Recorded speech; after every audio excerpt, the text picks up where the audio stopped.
आदाब नाज़रीन, मैं सनम एजाज। रात के 9 बजे और रात 9 बजे आप देखते हैं प्रोग्राम दिन भर सनम के साथ। हम हालात पे नज़र रखते हैं, कुछ वाक़ात आपको बयान करते हैं, थोड़ा सा तजिया, थोड़ा सा तबसरा भी हो ही जाता है और प्रोग्राम दिन भर में आपको याद दिलाते हैं। लज़्ज़त मसाले आपका इस प्रोग्राम के स्पॉन्सर्स हैं, आप तक पहुँचाने में हमारे साथ ताउन कर रहे हैं। और अब दिन भर में हम कुछ बड़े मामला पर नज़र रखते हैं। सबसे पहले इंडिया की फ़ॉरेन पॉलिसी, और इंडिया की फ़ॉरेन पॉलिसी में जहाँ पाकिस्तान से हालात तो ठीक हो नहीं सकते, बांग्लादेश के साथ भी खिंचखिंच चल रही है, भूटान, बर्मा और दूसरे ममालिक के साथ भी कुछ अच्छा नहीं है। लेकिन एक बड़ी पेशरफ्त साल 2025 में देखने को मिली है। साल 2025 में हिंदुस्तान और अफगानिस्तान, जिसका तालिबान, उनके साथ हिंदुस्तान के जो ताल्लुकातें बेहतर लगातार होते जा रहे हैं और एक और पेशरफ्त हो रही है। अफगानिस्तान में हिंदुस्तान बड़े पैमाने पर इन्वेस्टमेंट भी करे और पाकिस्तान जो है, हिंदुस्तान जहाँ अफगानिस्तान में सड़कें, हाइडल प्रोजेक्ट्स, अस्पताल और दूसरी सनतें लगा रहा है, सहूलियात फराहम कर रहा है, वहीं अफ़गानिस्तान के तालिबान की भी नज़रें हिंदुस्तान पर हैं। और एक बार फिर पाकिस्तान के दूसरे वज़ीर नूर जलाल जलाली 17 दिसंबर को दिल्ली के 3 रोज़ा दौरे पर जम्मू हिंदुस्तान आ रहे हैं और यहाँ पर वो हिंदुस्तान और अफ़गानिस्तान के ताल्लुकात को बेहतर करने के हवाले से और इक़दाम पर बात करेंगे। और ये भी बताया जाता है, जिस तरह अफ़गानिस्तान के वज़ीर ने यह भी बताया कि ताल्लुकात और बेहतर हो चुके हैं और हिंदुस्तान जो है अफ़गानिस्तान के लोगों को बुनियादी सहूलियात फराहम करने में कलीदी रोल अदा कर रहा है, जिनमें अस्पताल हैं, ट्रॉमा सेंटर्स हैं और ये सब मामला जो है, बिजली, इंफॉर्मेशन टेक्नोलॉजी है, इस पर दोनों ममालिक के दरमियान बातचीत हो रही है। और अगले इस 3 से 4 माह के दौरान अफ़गानिस्तान और हिंदुस्तान में कई अहम महादों पर दस्तखत भी हो रहे हैं, हिंदुस्तान और अफ़गानिस्तान। लेकिन बीच में पाकिस्तान और अफ़गानिस्तान के दरमियान सरहदी तनाज़ा या सरहदी जड़पें जो हैं वो आज भी जारी हैं, चाहे वो ड्रोलैंड लाइन को लेकर हैं या उस दूसरे, या जिस तरह पाकिस्तान का इल्ज़ाम है कि अफ़गानिस्तान पाकिस्तान के अंदरूनी मामलात में मुदाखलत कर रहा है। और एक बार फिर आज गोली चली है पाकिस्तान और अफ़गान के अफवाज के दरमियान और चमन के बॉर्डर के आसपास के इलाकों में बड़े पैमाने पर गोली चली है। ये तस्वीर का एक रुख। अब ज़रा दूसरे रुख पर चलते हैं और ये दिल्ली में, या यूं कहें बिहार से बहरान हुआ, दिल्ली को दहलाने वाला था और कश्मीर पे इस पर सवाल उठा था, बवाल पूरे मुल्क में हुआ था, जंजाल होता जा रहा है। और मुसलमान डॉक्टर को सर्टिफिकेट देते हुए नीतीश कुमार ने जो नकाब खींचा, उस पर बहुत से लोग तो अपना रद्दअमल देते हुए उसकी सख्त अल्फाज में मजम्मत करते थे, बहुत से लोग उसको रूटीन का लेते हुए बता रहे थे कि कोई उसमें गलत नहीं था, एज फादरली फिगर उन्होंने ऐसा किया होगा। लेकिन ठीक उस के दूसरे दिन बिहार के वज़ीर सेहत का बयान और उसका कहना कि शुक्र है कि कहीं और छुआ नहीं, उस पे पूरे मुल्क में मुसलमानों का रद्दअमल जो है, और ख़ास तौर पे जो इंटेलेक्चुअल तबका हर सेक्ट का है, चाहे वो हिंदू धर्म से हैं, सिख धर्म से हैं या क्रिश्चियन या मुसलमान धर्म से, वो उस पर सख्त रिएक्ट कर रहे थे। लेकिन गिरिराज सिंह मरकज़ी वज़ीर आज 2 कदम आगे चल दिए। और गिरिराज सिंह जो भाजपा के लीडर भी और मरकज़ के वज़ीर भी हैं, और आमतौर पे उनकी पुरानी जो थ्योरी भी है और नया जो कुछ भी है उसमें यही बताया जाता है कि मुसलमानों को अपना अज़ली दुश्मन समझते रहते हैं। लेकिन आज लगता था कि जो वो इक़्तिदार में आए, कुर्सी पे बैठे हैं, तो उसके बाद किसी हद तक सूरत हाल बदलेगी। लेकिन आज पार्लियामेंट के बाहर जब उनसे सवाल पूछा गया तो जहन्नम का रास्ता उन्होंने दिखाने की बात की। गिरिराज सिंह को ही सुनिएगा किस तरह वो, बहुत से लोग बता रहे हैं कि तजलील कर रहे हैं उन्हीं की ज़बानी। देखिए, नीतीश कुमार जी ने कोई गलत काम नहीं किया है। अगर कोई नियुक्ति पत्र लेने के लिए जा रहा हो या जा रही है, क्या उसका चेहरा नहीं दिखाएगी? ये कौन सा, ये कोई इस्लामिक देश है? नीतीश कुमार जी ने एक गार्जियन की हैसियत से, आप पासपोर्ट लेने जाती हो तो दिखाती हो कि नहीं? आप एयरपोर्ट पर जाते हैं तो दिखाते हैं कि नहीं?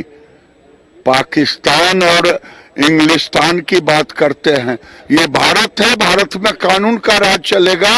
नीतीश कुमार ने सही किया। लड़की कह रही है कि नौकरी रिफ्यूज कर दी उसने। वो रिफ्यूज करे या जहन्नुम में जाए। पाकिस्तान वो रिफ्यूज़ करे या जहन्नुम में जाए, ये हमें इससे कोई लेन देन नहीं। ये मुल्क की सरकार चलाने वाले गिरिराज सिंह हैं और मुल्क की सरकार चलाने वाले इनके इस बयान पर हिंदी का लफ्ज़ आपत्ति बहुत से लोग जता रहे हैं और साफ जाहिर है कि इस चीज़ को लेके कुछ सवाल उठते हैं। और हिंदुस्तान में जो 25 करोड़ मुसलमान हैं उनमें से अक्सर कहना है कि ये जो सारा मामला है, ये जो नरेटिव्स है, ये बहुत मुश्किल होते जा रहे हैं मुसलमानों के लिए। लेकिन इस सब के बीच में जहाँ कहीं और ना सी, लेकिन जम्मू कश्मीर में इस मामले को लेकर बवाल बराबर जारी है। और आज बड़गाम में भी जो PDP की ख़वातीन विंग है उन्होंने एक मुजाहरा किया और नीतीश कुमार से लेके गिरिराज सिंह और उसके साथ साथ जो दूसरे लीडरान के जो बयान आए हैं उनकी सख्त अल्फाज में मजम्मत की। और आज श्रीनगर बड़गाम में उमर अब्दुल्ला भी ख़वातीन PDP की ख़वातीन के निशाने पे था। और आज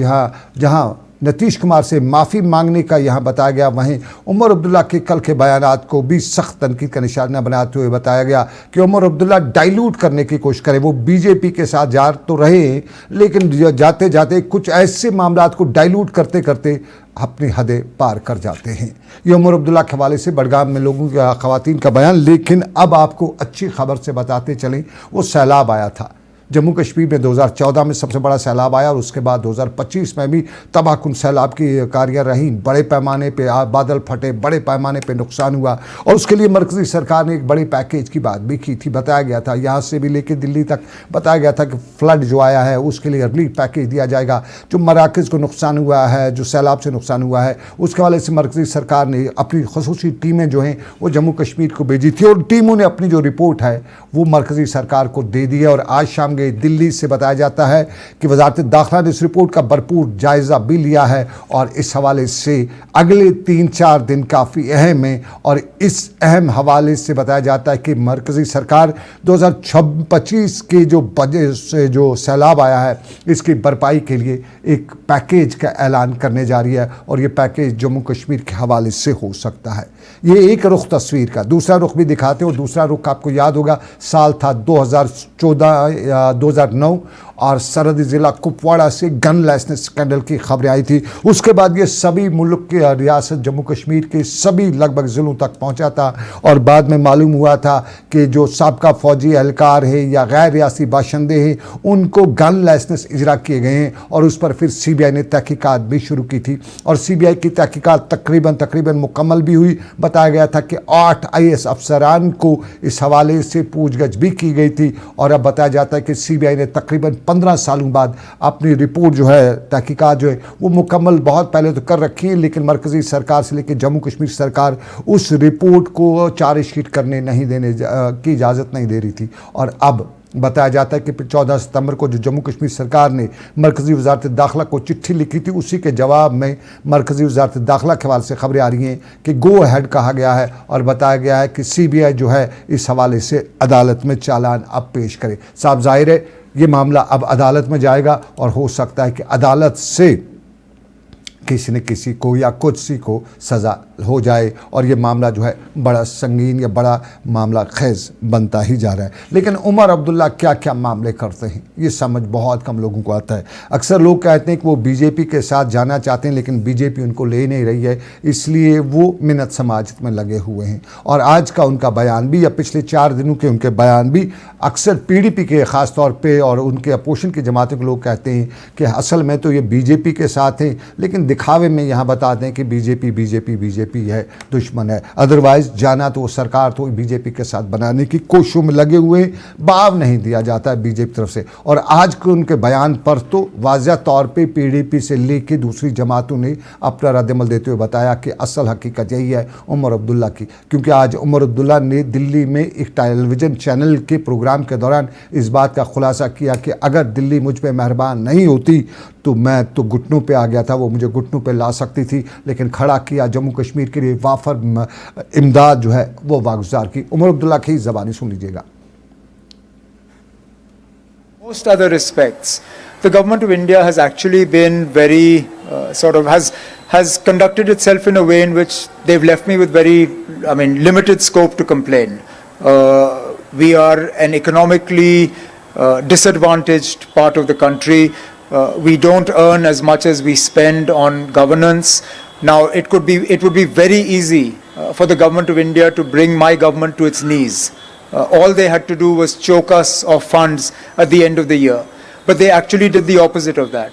They gave more money to my government at the end of last year than was actually part of the budget. And I have every Omar Abdullah Delhi में एक टीवी प्रोग्राम के दौरान बता रहे थे कि दिल्ली के लिए बड़ा आसान था, वो उसको घुटनों पे ला सकते थे, लेकिन फराग अली का मुजाहरा उसके बरक्स किया और जम्मू कश्मीर के लिए अच्छी खासी तादाद में रुकूमत मगजार की। उमर अब्दुल्ला के इसी बयान को सोशल मीडिया पे बड़ा वायरल किया जा रहा है, यूँ कहीं टॉप ट्रेंडिंग है जम्मू कश्मीर की किसी लीडर का इस वक्त का बयान। और इसी बयान में सवाल उनसे यही पूछे जा रहे हैं कि अगर दिल्ली ने आपको बड़ी फराग अली से रुकूमत दी है तो वो कहाँ हैं, क्यों यहाँ पे सारे जो मुलाजिम हैं, कैजुअल डिलीवरीज हैं, उनके मामला पड़ा हुआ है, आए रोज़ तनख्वाहों को लेके प्रोटेस्ट होते हैं, सोशल वेलफेयर डिपार्टमेंट को भी तनख्वाह नहीं है, आशा वर्कर्स को भी तनख्वाह नहीं है, बिजली डिपार्टमेंट है, बिजली की फीसों में इजाफा किया जा रहा है। आपके इलेक्शन जो पोल अलायंस जो इलेक्शन कैंपेन में आपके यहाँ जो मंशूर में लिखा गया था कि हम बिजली मुफ्त देंगे, गैस सिलेंडर देंगे, इतनी कीमतें कम करेंगे, तो अगर ये सब कुछ आया है तो फिर कहाँ गया?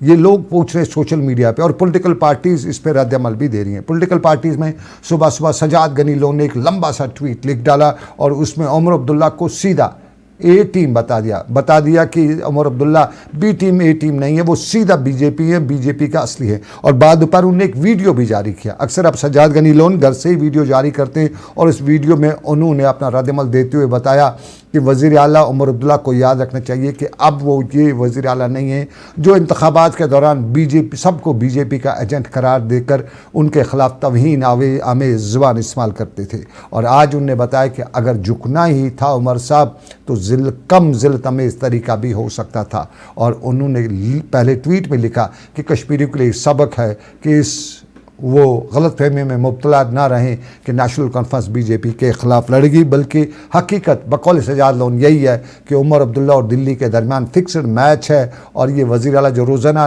लेफ्टिनेंट गवर्नर पर तनकीद करते थे, उसी वज़ीर आज़म के लेफ्टिनेंट गवर्नर पर जिसे वज़ीर आज़म ने नामज़द किया है, मुकर्रर किया है, और अब अल्फाज उनके हैं वो कुछ इस तरह के हैं।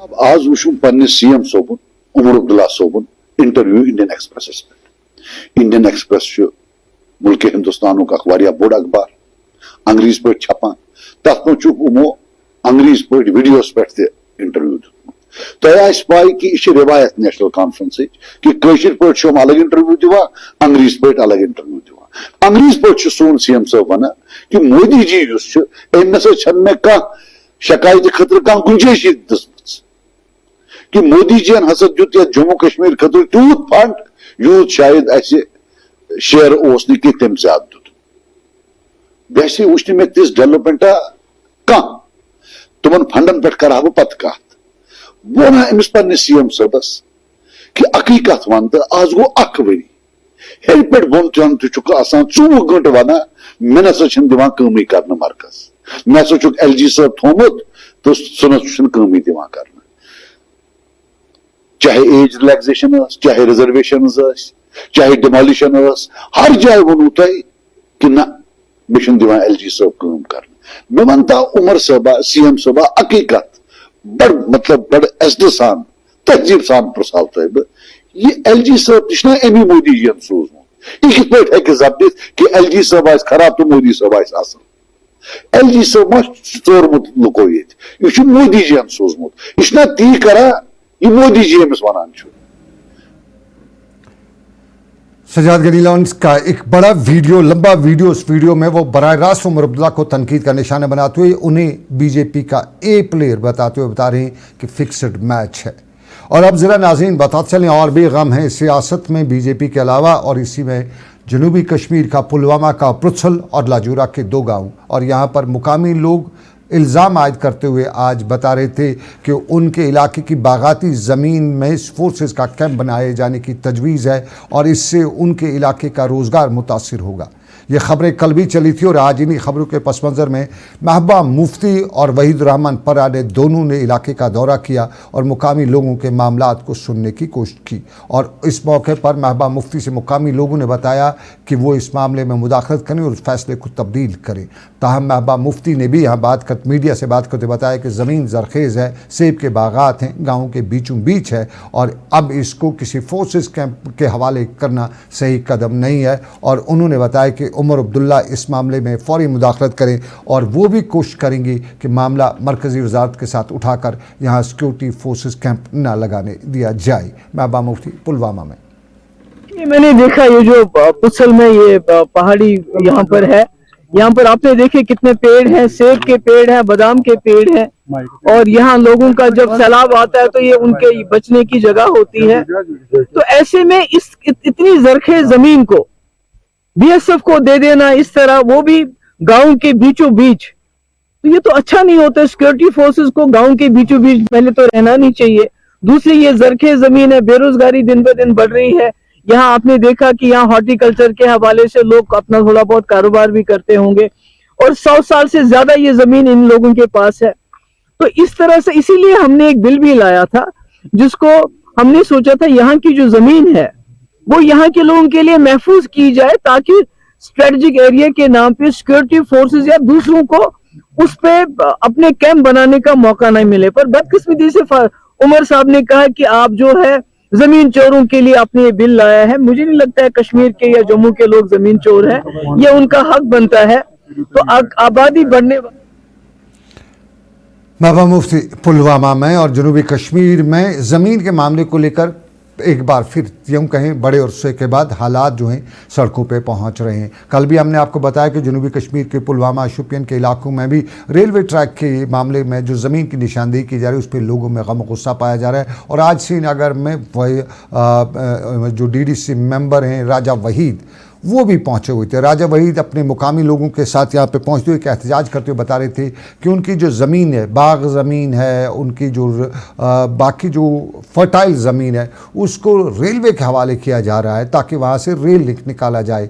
और इस रेल निकालने के ख़िलाफ़ वो तो है नहीं, लेकिन उनका कहना था कि उनकी जो आबाब अजदाद की विरासत है वो इस तरह बंजर नहीं बनने देंगे। और यहाँ पे वो बता रहे थे कि वो सेब के बागात उनकी इकानमी है और इस इकानमी के साथ कोई ऐसा करे वो करने नहीं देंगे। राजा वहीद,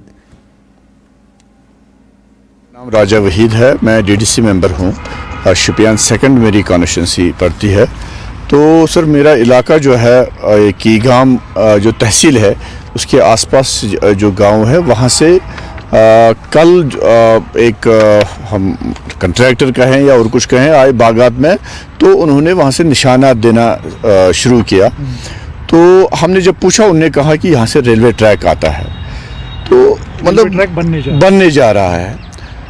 लेकिन इससे पहले सर जब बात चली थी तो ये जो हमारा रमियारा का इलाका है, सिडको से सर्वे हुआ था जो हमारी मंडी है शोपियान की, उसमें किसी का औरचार नहीं आता था, किसी की फर्टाइल लैंड नहीं ये ज़ाया होती थी या किसी का मकान इसमें नहीं आता था। कल जब जो हमने सर्वे देखा कल वाला, उसमें सर पूरे जो बागात हैं एक ये बस्ती उजड़ती है इससे, तो एक तशवीश की लहर दौड़ गई पूरे इलाके में। तो फिर मतलब कुछ हमारे जो सीनियर एलिमेंट, हम ये बता दें हम रेलवे ट्रैक के खिलाफ नहीं है, रेलवे ट्रैक के ख़िलाफ़ हम नहीं हैं, लेकिन रेलवे ट्रैक उस तरह से बने कि लोगों की जो फर्टाइल लैंड है, ज़रख़ेज़ ज़मीन है, उसका नुकसान ना हो। राजा वहीद, जनूबी कश्मीर में इस तरह के मामला जो हैं पिछले साल हमने देखे थे, बीच में चुप्पी हुई, लेकिन अब की बार फिर लगातार दूसरे दिन इस तरह के मामला हम देखते नज़र आ रहे हैं। और अब नाज़रीन बताते चलें, अक्सर लोग चेक दे देते हैं, पैसा नहीं हो तो टालने के लिए चेक देते हैं, लेकिन वो चेक जो है जो बैंक में अगर कैश न हो तो बहुत कुछ भुगतना पड़ सकता है और लंबी सज़ा भी हो सकती है। चीफ जुडिशल मजिस्ट्रेट शोपियां ने आज चेक बाउंस के केस में एक मुलजिम को 2 साल कैद और उसके साथ साथ जुर्माना और साथ में मुआवजा अदा करने के अहकाम सादर किए हैं। सीजीएम शोपियां की अदालत में शहनवाज भट्ट बेनामे बशीर भट्ट के मुकदमे में ये फैसला आज मुअज़्ज़ज़ अदालत ने सुनाया। और इस मुकदमे में वकील सफाई जिसे हम कहें, वकीली शिकायत या जिसे कह सकते हैं, उन जिनका नाम मुसव्विर अहमद टाक है, उनने पैरवी की। और शहनवाज भट्ट ने अदालत को बताया था कि मुलजिम बशीर भट्ट ने 2018 में 5 लाख रुपए का उन्हें चेक जारी किया, लेकिन ये चेक जो है बाद में बाउंस हो गया। तो मुअज़्ज़ज़ अदालत ने चेक बाउंस के मामले में अच्छी खासी चपेट लगाई और यूँ मामला आगे बढ़ गया। ज़रा वकील साहब को सुनते हैं क्या हुआ मामला। 2018 में मेरे पास आया था, ये रिलेटेड था विथ रेस्पेक्ट टू चेक जो कि 5 लाख रुपए पे थी।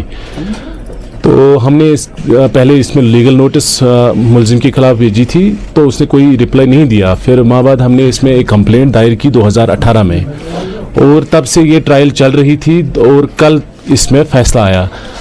तो फैसले में ये कहा गया कि जो मुस्तगीस है शाहनवाज अहमद भट्ट, जिसके हक में 5 लाख रुपए की चेक बशीर अहमद भट्ट मुलजिम ने इजरा की थी, अब उनको 10 लाख रुपए देने पड़ेंगे टुवर्ड्स द कंप्लेनेंट, और 6% of interest from the date of issuance of the cheque, यानी कि जब ये चेक इशू हुई है 2018 से 6% का इंटरेस्ट इसमें और लगेगा, जो कि 4,20,000 रुपये होता है। इसके बावजूद भी कंप्लेनेंट को कंपनसेट किया गया with the compensation amount of 50,000 rupees. 50,000 रुपये कंपनसेशन दिया गया मुस्तगीस को, क्योंकि उसको काफ़ी तकलीफ लगी यहाँ अदालत में आने में, 7 साल हो गए। तो टोटल अमाउंट 14,70,000 रुपये एक्यूज्ड के खिलाफ यहाँ पे। इंसाफ देर से सही लेकिन मिला ज़रूर, और 5 के बजाय 14 लाख। साफ जाहिर है वकील की फ़ीस भी, उसके बाद अदालतों के चक्कर, तारीख पे तारीख।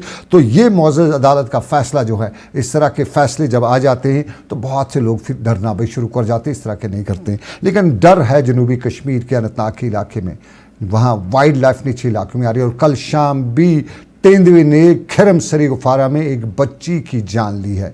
बताया जाता है कि रात के वक्त ख़तरात जो बड़े रहते हैं, उस सब के बीच में जंगलाती इलाकों के नज़दीक अब वाइल्ड लाइफ जो है निचले इलाकों में आती है, और कल खिरम में एक मासूम बच्ची की जान एक तेंदुए ने ली है। वाइल्ड लाइफ डिपार्टमेंट बता रहा था और बता रहा भी है कि जंगलात के एरियाज़ के नज़दीक जो लोग रहते हैं, उन्हें शाम गए अंधेरे के वक्त एहतियात से काम लेना चाहिए। तो एहतियात की बात खिरम शुपियाँ खिरम सरी गुफारा में। लेकिन चलते चलते आपको बताते चलें, देवसर के MLA फैरोज शाह ने आज चौलगाम में एक अवामी दरबार का मुनक़द किया, जिसमें सरमाई जो मामलात थे, इंतज़ामात थे और बाकी जारी जो मनसूबात हैं, उनकी पेशरफ्त का जायज़ा भी लिया गया। और यहाँ ज़िला इंतज़ामिया के अफसरान भी थे, मुकामी लोग भी थे, और मामलात सुनने और सुनाए गए। जाहिर सी बात है, अक्सर MLA साहिबान बताते हैं कि आजकल कुछ कर नहीं पाते हैं, लेकिन फिर भी बातचीत से बात बनती है, एतमाद बढ़ता है, और इसी एतमाद को बहाल रखने की कोशिशें भी की जाती हैं। लेकिन महकमा अमूर सार्फिन पर एतमाद ख़त्म होता जा रहा है। आपको तस्वीर दिखाते हैं पटन की। ये तस्वीरें जो है ताज़ा तस्वीरें हैं, इससे पहले भी ये तस्वीरें देखी। और ये चावल है सरकार के राशन कार्ड पर, पटन के राशन कार्ड पर। इस चावल के बीच में कुछ नहीं है। इस चावल में यूं लगता है कि ये कोई प्लास्टिक का डब्बा जो है, एक कैप्सूल बनाया गया है, वही है ये चावल जो है। पिछली बार भी इस तरह की खबरें आई थी। अमूर सार्फिन महकमे से जब पूछा गया था तो तब उन्होंने बताया था कि ये जो चावल है ये कोई स्टोर में FCI की गलती हुई है, स्टोर में पड़ा हुआ था और फिर वो पुराना चावल उठाया गया है। अब की बार भी ये पुराना चावल उठाया गया है, या यूँ कहें कुछ और गड़बड़ है। ये चावल है, आपको पता है इस साल हमारे यहाँ बहुत से इस तरह के फसाद देखने को मिले। हमने गोश्त देखा, हमने मछली देखी, और उसके बाद कल आपको याद होगा 2 दिन ही पहले हमने कुछ और भी देखा। अब ये नया फसाद है, पटन में देखा गया है। और मुकामी लोग महकमा अमूर सार्फिन से आज ये पूछ ही रहे थे कि आखिर ये क्या हो रहा है, कैसे हो रहा है और क्यों हो रहा है, आखिर है क्या ये चीज़। ये ज़रूरी समझने की चीज़ है। आपको नाज़रीन बताएं, आप देख रहे थे प्रोग्राम दिन भर सनम के साथ। आज का प्रोग्राम दिन भर इतना ही। इस उम्मीद के साथ आपसे लेंगे इजाज़त कि रब कायनात की मर्ज़ी, फिर होगी मुलाकात। लेकिन आपसे गुजारिश, अगर आप हमें सोशल मीडिया पे देख रहे हैं, क्योंकि हम सोशल मीडिया पे भी होते हैं, और सोशल मीडिया का फेसबुक है, सोशल मीडिया का इंस्टाग्राम है, या सोशल मीडिया का यूट्यूब है, वहाँ पे आप वॉइस TV उर्दू सर्च मारिएगा, आपको ज़रूर हमारी चैनल वहाँ पे आ जाएगी। और हम अब उस चैनल, उस प्लेटफार्म पे अगर आप हमें देखते हैं तो आप अपनी राय से हमें आगाह कर सकते हैं। और अगर आप टेलीविज़न से देखते हैं तो आपके लिए हमने पयाम सुबह नाम से सुबह 8 बजे हमारा प्रोग्राम शुरू होता है। उसमें आप शिरकत करके सुबह 9 से 10 बजे तक अपनी राय से आगाह कर सकते हैं, और साथ में अगर आपके मसाइल हों तो उन पर भी बात हो सकती है। तो इंशाल्लाह ज़िंदगी रही, कल सुबह 9 बजे पयाम सुबह में आपसे फिर होगी मुलाकात। तब तक के लिए रखिएगा ख्याल। अल्लाह हाफिज़।